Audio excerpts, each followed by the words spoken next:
ready na ako. Papunta sa Dugnad. So, meron po akong Dugnad today. Kahit may operation ako at feel ko na umagos yung dugo, pupunta pa din ako sa Dugnad. So, we go. Kung alam nyo kung anong Dugnad, ipapaliwanag ko sa inyo kung ano yung Dugnad. Ang Dugnad ay isa pong freebili. So, freebili po yung tawag namin dito. Ito po sa English ay voluntary. So, as a parents, ito po ay voluntary na gagawin namin, ginagawa namin.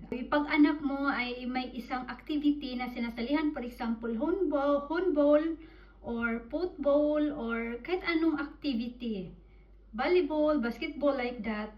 So, as a parents po, kayo po ay may mga Dugnad every year. Hindi lang isang beses, hindi lang dalawang beses, depende po. So, ito po ay ang gagawin ay tutulong kayo kung ano ang dapat gagawin. For example, hindi na sila magbabayad sa ibang tao kung hindi kayo na mga parents ng mga bata ang gagawa niyan. So, ito po ay voluntary po namin ginagawa. Dahil 10 minutes na lang before magsimula yung Dugnad, hiniram ko na yung bike ng anak ko para hindi ako malate. Hindi po uso dito yung late sa Norway, mga pangga. Hindi po katulad sa atin pag sabihin na 4 PM yung party, darating mga 5 PM, wala po yan dito. Pero marami pa din Pilipino dito na hindi natuto, hindi on time. So dito na po tayo kung saan tayo magdugnad. So ito nga, dahil nga ako ay kahit may operasyon ako, kailangan akong tumulong kasi Dugnad ng anak ko. So today dito kami.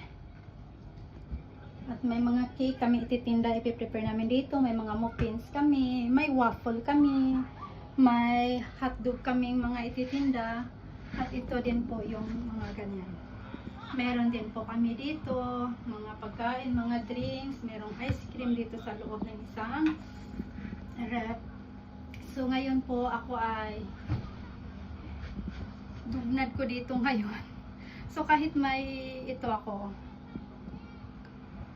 Dugnad pa din. So, walang palusot. Walang lusot tayo. So, ito meron ako ipapakita sa inyo. Yan, meron kaming dalawang ganyan na gawa ng waffle. Tapos kung mag-toast kami ng bread dito, kung gagawa kami ng hotdog o pulsa kasi ang tawag namin dito, gagawa kami ng coffee dito. So, itong lalagyan ng coffee para kuha na lang ng coffee yung mga bibili. So yan, ipi-prefer namin yan. Maya may cake kaming ititinda. Ito, hindi pa namin nalabas. Meron din cake kami dyan. So yan. So lahat dito, kailangan namin.